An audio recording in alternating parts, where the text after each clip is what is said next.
আল্লাহ, জাগতিক চিন্তা থেকে ফারেক হলে আমার আপনার সাথে কথা বলতে ইচ্ছা করে,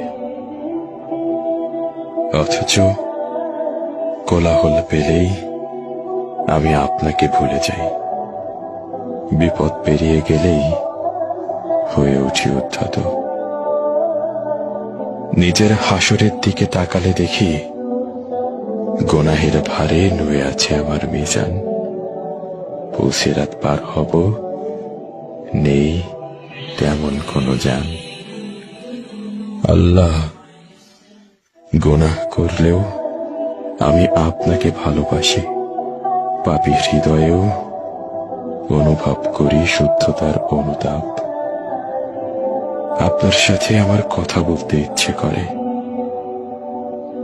আপনি আমাকে হেদায়েত দান করুন, ক্ষমা করুন আমার যাবতীয় পাপ।